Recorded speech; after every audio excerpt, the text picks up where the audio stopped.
사도행전 9장 1절에서 9절까지의 말씀을 함께 봉독합니다. 사도행전 9장 1절에서 9절 같이 읽습니다.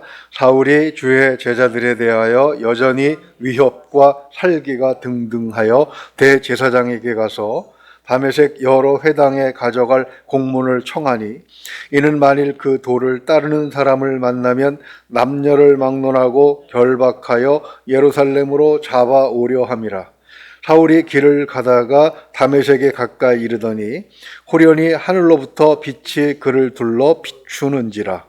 땅에 엎드러져 들음에 소리가 있어 이르시되 사울아 사울아 네가 어찌하여 나를 박해하느냐 하시거늘 대답하되 주여 누구시니까 이르시되 나는 네가 박해하는 예수라.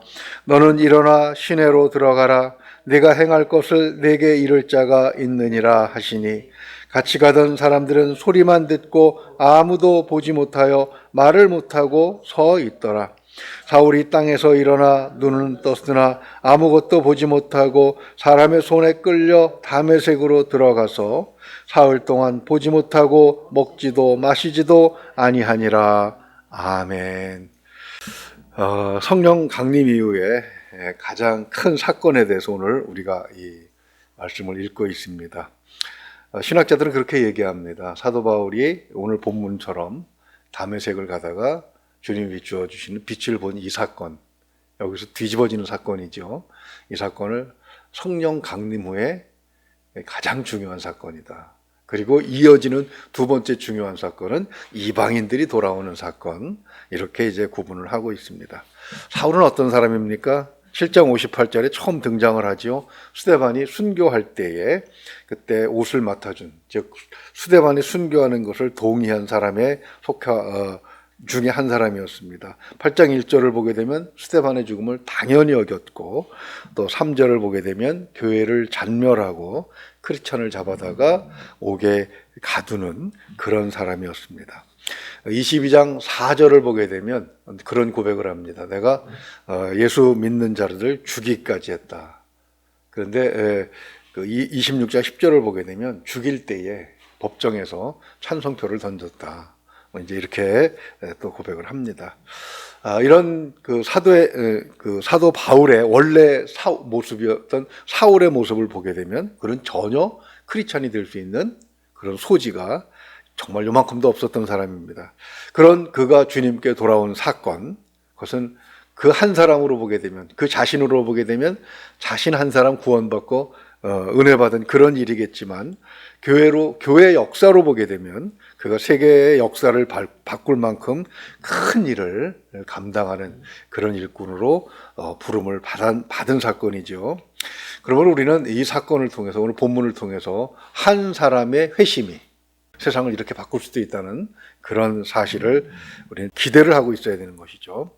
자, 그의 회심, 그가 그리스도 앞으로 돌아오는 그 일은 어떻게 이루어진 것인가? 그것은 오늘 본문에서 본 것처럼 주님께서 사울을 찾아오심으로 해서 그 사건이 일어나게 됩니다.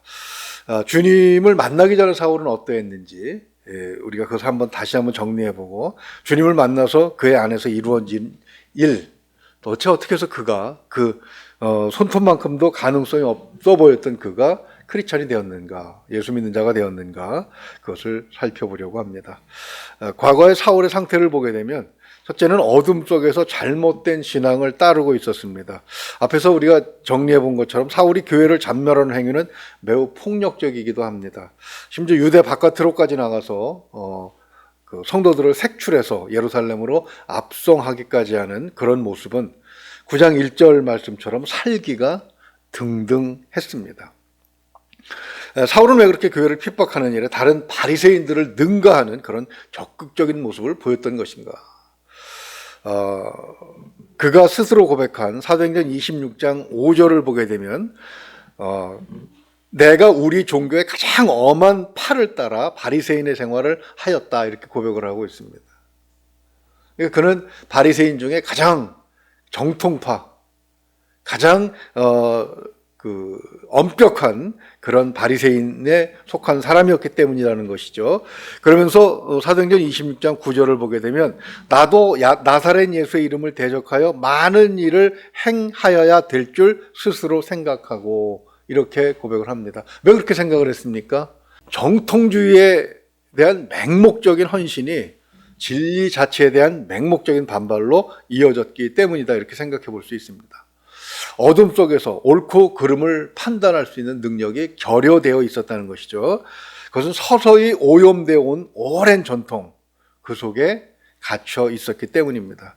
사울 같은 사람은 특히 열심히 지나쳐서 본문 2절 말씀처럼 해외까지 나가서 교회를 괴롭히고 성도들을 힘들게 했던 것을 봅니다.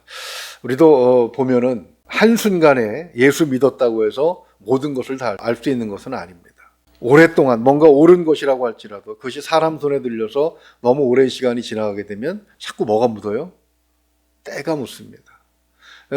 이마트에서 옷을 가끔 사 입는데 옷을 딱 살 때는 이쁘고 좋고 색깔도 그렇게 이쁠 수가 없는데 그것을 열심히 입고 또 세탁기 몇 번 들락날락거리고 이러면 보풀 일어나고 그리고 어떤 때는 지워지지도 않고 마치 원래 그랬던 것처럼 그렇게 붙어 있는 경우도 많이 봅니다. 우리가 하나님의 나라를 기다리는 이유는 완전 무결하기 때문이죠. 그러나 하나님 나라가 오기 전까지 사람의 세상은 완전할 수가 없는 것임을 우리는 늘 염두에 두어야 합니다. 그렇게 어둠으로 감춰지는 것들, 그런 것들이 참 많은 문제를 일으킵니다. 카톨릭 교회 같은 경우도 그랬죠. 그 다음에 그런 대표적인 인물, 어둠에 갇혀서 열심은 있지만 신앙은 있지만 바른 길을 가지 못했던 사람의 대표적인 인물이 바로 사울 같은 사람인데 주님께서 빛으로 사울의 어둠을 밝혀주신 것을 볼 수가 있습니다. 우리 3절만 다시 한번 볼까요? 사울이 길을 가다가 다메섹에 가까이 이르더니 호련히 하늘로부터 빛이 그를 둘러 비추는지라 이렇게 말씀하고 있습니다. 사도행전 26장 13절을 보게 되면 해보다 더 밝은 빛이 사울과 그 동료들을 둘러 비추었다 이렇게 말씀을 하고 있습니다. 그 빛의 강렬함이 얼마나 대단했던지 4절 말씀처럼 모두가 땅에다 엎드려졌습니다. 그러나 주님의 음성을 들은 것은 사울 한 사람뿐이었습니다. 다른 사람에게는 그것이 소리로 들렸지만 사울에게는 무엇으로 들린 겁니까? 음성으로 들린 것이죠. 7절 한번 보십시오. 같이 가던 사람들은 소리만 듣고 아무도 보지 못하여 말을 못하고 서 있더라. 이게 무슨 일이지? 하고 범상하지 못한 일에 그저 놀라고 있었던 것이죠. 해보다도 밝은 빛은 하나님께서 실제로 임재하셨다는 것을 드러내는 그런 장면으로 많이 사용이 됩니다. 출애굽기 34장 29절을 보게 되면 모세가 그 증거의 두 판을 모세의 손에 들고 시내산에서 내려오니 그 산에서 내려올 때 모세는 자기가 여호와와 말하였으므로 말미암아 얼굴 피부에 광채가 나나 깨닫지 못하더라 이렇게 말씀하고 있죠. 그러나 하나님을 직접 보지 못합니다. 출애굽기 33장 20절을 보게 되면 또 이르시되 네가 내 얼굴을 보지 못하리니 나를 보고 살 자가 없음이라. 그래서 스데반이 7장 30절에서 말씀하신 것처럼 모세가 시내산 광야 가시나무 떨기 불꽃 가운데서 본 것은 천사라고 이렇게 생각을 하고 있는 것입니다. 그러나 7장 31절 말씀을 보게 되면 모세가 들은 것은 하나님의 소리였죠. 오늘 본문에서 사울에게 하나님의 임재빛이 비치고 있습니다. 그 빛은 그저 밝게 빛나는 것으로 끝나지 않습니다.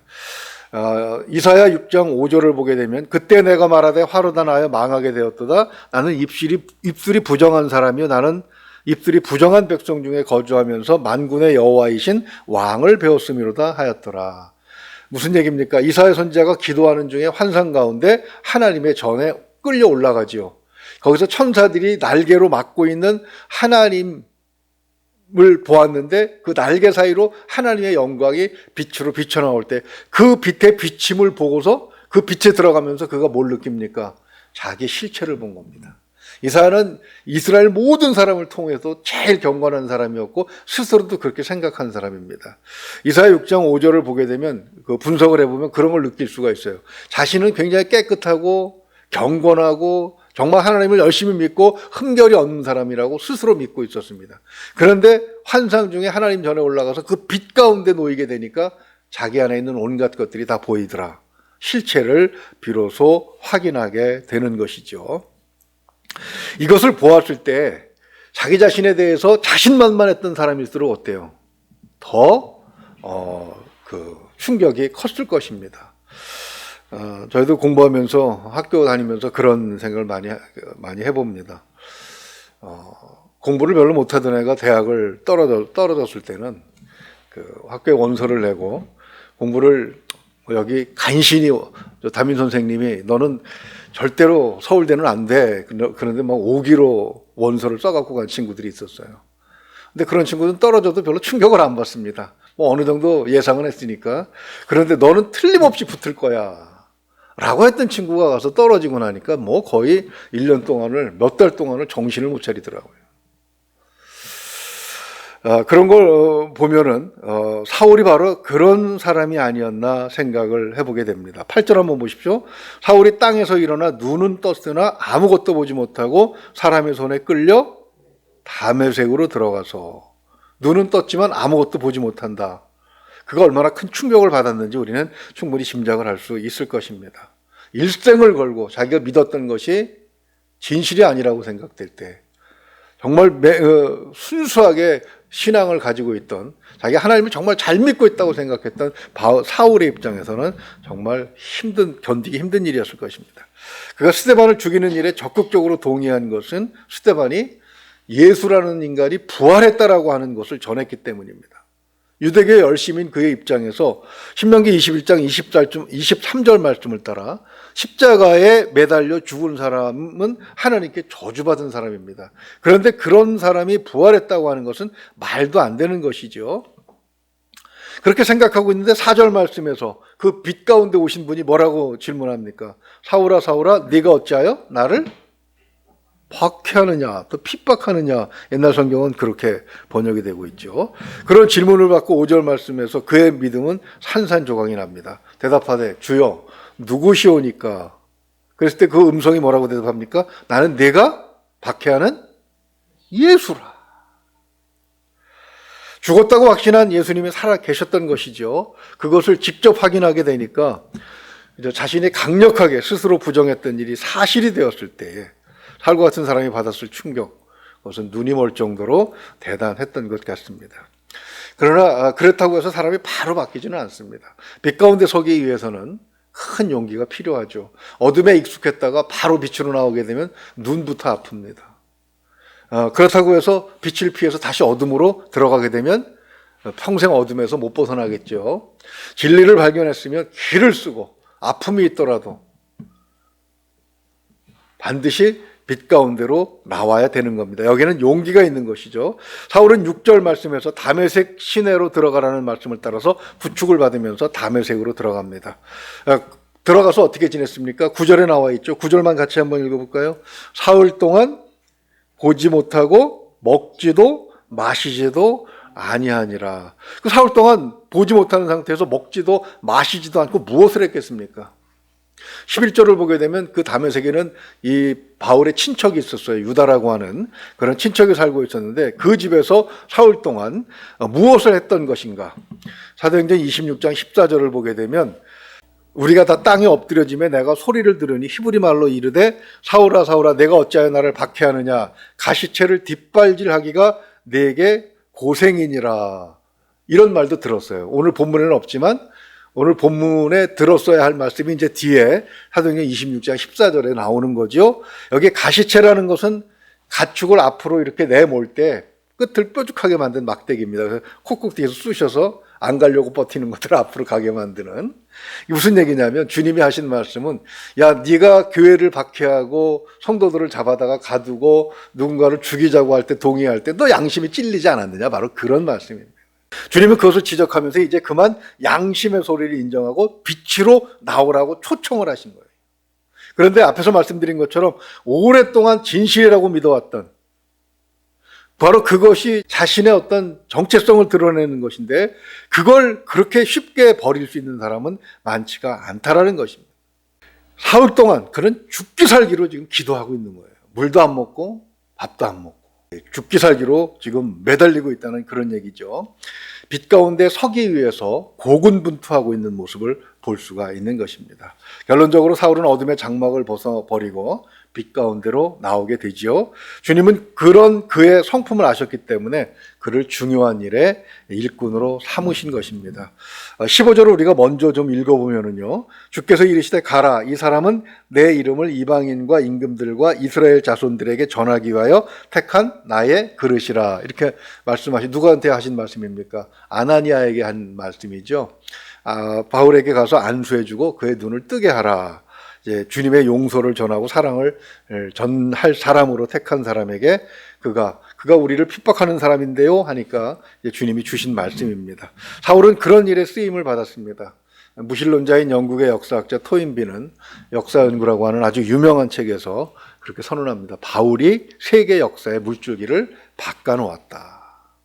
만약에 바울의 발걸음이 유럽으로 향하지 않고 마케도니아로 넘어가지 않고 고린도로 넘어가지 않고 그가 만약에 소아시아로 해서 아시아 쪽으로 뻗었다면 아시아가 훨씬 더 발전했을 것이다. 뭐 이렇게까지 이야기를 하고 있습니다. 바울이 빛을 본 뒤에 용감하게 과거의 어둠을 벗어던지고 빛 가운데로 나왔기 때문에 그런 위대한 사람으로 쓰임을 받을 수 있게 되었던 것이죠. 오늘 본문에서 빛을 보았다고 해서 사울의 신앙이 완성된 것은 아닙니다. 이제 시작이 된 것입니다. 그는 자기가 파묻혔던 거짓과 계속 싸워야 되고 그가 속했던 그룹하고도 계속 싸워야 됩니다. 그 거짓을 진리라고 믿고 있는 자들의 위선도 벗겨 주어야 합니다.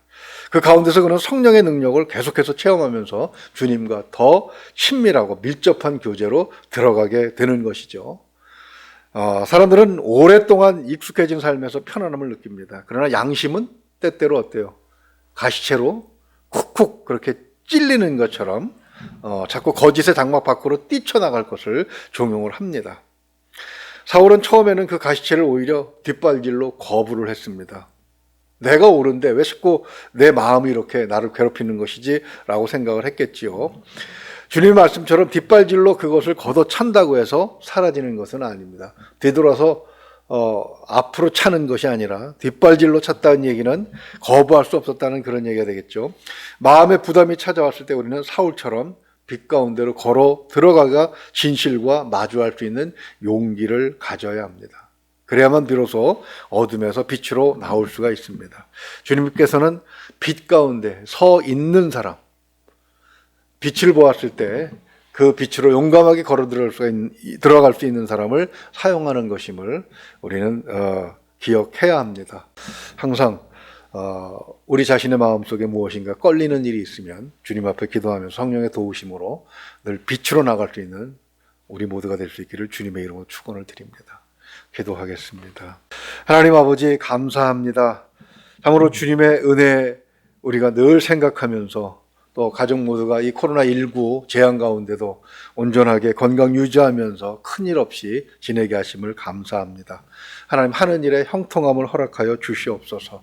그래야 이 코로나19가 끝나고 나서 비온 땅에도 굳어지는 것처럼 든든한 믿음의 반석 위에서 하나님께서 맡겨주신 귀한 사명들을 더 감당할 수 있는 그런 가족들이 되게 하여 주시옵소서. 우리 모두가 바로 그런 삶을 살 수 있기를 소망합니다. 언제 끝날지 모르지만 말씀을 의지하면서 주님의 인도하심을 따라 빛 가운데 걸어가는 우리가 되게 하여 주시옵소서. 믿고 의지하오며 우리 주 예수 그리스도 이름으로 기도하옵나이다. 아멘.